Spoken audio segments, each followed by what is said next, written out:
Hello दोस्तों, स्वागत है आप सभी का हमारे YouTube चैनल SoftCIC पर। आज की इस वीडियो में मैं आपको लिब्रे ऑफिस इम्प्रेस के स्लाइड शो मेन्यू के बारे में बताने जा रही हूँ।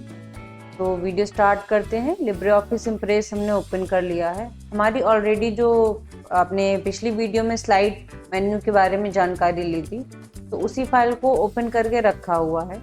स्लाइड शो में फर्स्ट ऑप्शन आता है स्टार्ट फ्रॉम फर्स्ट स्लाइड। जैसे कि हम मान लीजिए 6 नंबर स्लाइड पर अपने कर्सर को एक्टिव करके रखा हुआ है और आप जैसे ही यहाँ स्लाइड शो की मदद से स्टार्ट फ्रॉम फर्स्ट स्लाइड पर क्लिक करते हैं या शॉर्टकट की F5 प्रेस करते हैं, तो आपका जो प्रेजेंटेशन शुरू होगा, आपका टिक चाहे किसी भी स्लाइड नंबर पे हो, पर जो भी प्रेजेंटेशन स्टार्ट होगा वो आपका पहले वाले स्लाइड से ही स्टार्ट होता है।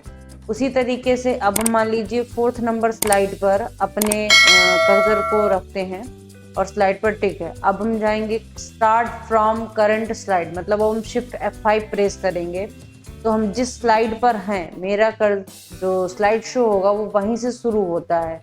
तो हमने शिफ्ट प्लस F5 प्रेस किया तो आप देख सकते हैं पहली मतलब हम 4थी स्लाइड पे थे तो उसी स्लाइड पे हमारा कर्सर था। अब इस तरीके से आप देख सकते हैं कि कैसे स्लाइड शो को हम स्टार्टिंग से या बीच में किसी भी पोजीशन से स्किप करवा सकते हैं स्लाइड शो के दौरान। नेक्स्ट ऑप्शन आता है रिहर्स टाइमिंग।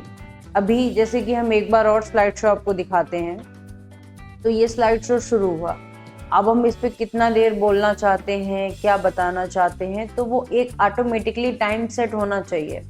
पावर पॉइंट में भी एक ऐसा ही ऑप्शन है स्लाइड शो मेन्यू या टैब में ही, तो वहाँ पर भी ये दिया गया। पहले तो हम इस ऑप्शन के अंदर रहते हैं। अब हम यहाँ से रिहर्स टाइमिंग को स्टार्ट करेंगे। तो जैसे देख लीजिए अभी किसी पर कोई भी टाइमिंग नहीं लगी हुई है, मतलब ये सब अभी इंटर करने के बाद ही अपने आप चलेंगे।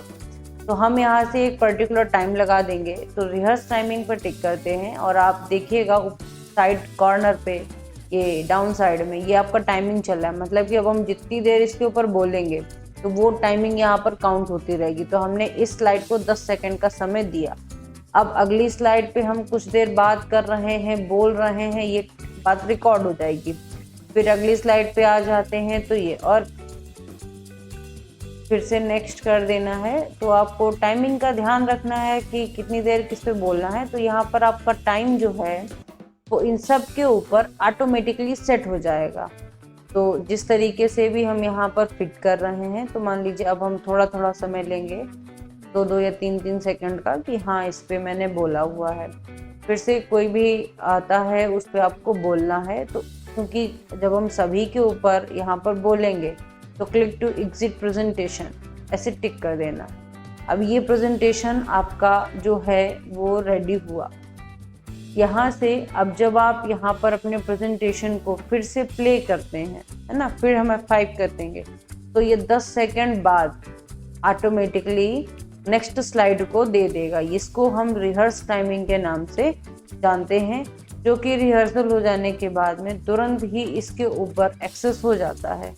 तो देखिए ऐसे करके वो यहाँ पर आपका चलता है, उसके ऊपर जो भी हमने टाइमिंग दिया था उस अकॉर्डिंग। तो ये सारी चीज़ें यहाँ पर आपको दी जाती हैं। फिर आता है कस्टम स्लाइड शो। अभी मेरे पास हाल फिलहाल यहाँ पर 9 स्लाइडें हैं, क्योंकि हम ये वाली स्लाइड को डिलीट कर देते हैं और कुछ इसको भी। अब जो भी है मेरे पास यही स्लाइडें हैं, समथिंग आप देख सकते हो एक एक करके। तो अब हमारे पास टोटली 6 स्लाइड हैं। आप सबको देख लीजिए, हर एक स्लाइड कुछ अलग तरीके की यहाँ पर दी गई है।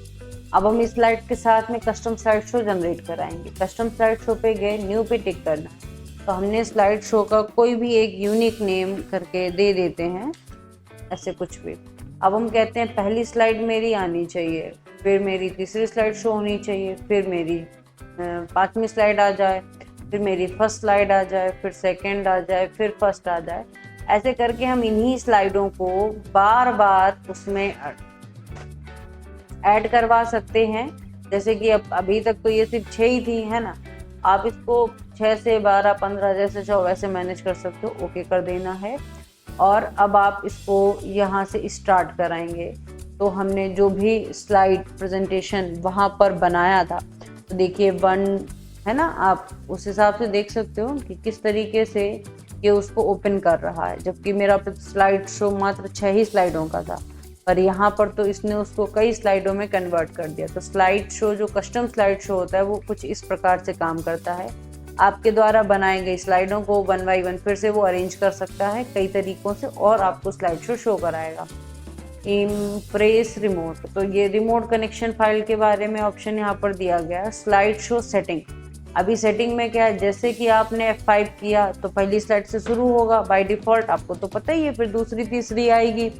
और यदि आपने इस स्लाइड शो सेटिंग में सेट कर दिया कि जब भी मेरा स्लाइड शो ओपन हो वो हमेशा इस स्लाइड से शुरू हो, है ना, इस वाली स्लाइड से, और हमने इसको ओके कर दिया। अब आप F5 करो चाहे कुछ भी, तो वो वहीं से आपको ओपन होकर मिलेगा, जो भी हमने उसका नाम यहाँ पर रखा हुआ है। तो ऐसे यहाँ पर आपको स्लाइड शो की सेटिंग के बारे में जानकारी दी गई है कि फ्रॉम मतलब कहाँ से शुरू हो। कस्टम आपने बोल दिया तो हमेशा फिर यही स्टार्ट होगा, आप चाहें कोई भी की प्रेस करें, ठीक है, तो वो कस्टम वाला ही चलेगा। तो इस प्रकार से ये स्लाइड शो यहाँ पर आपका काम करता है। होप सो वीडियो अच्छा लगा हो और आपको ये ऑप्शंस क्लियर हुए हों। Thank you for watching the video.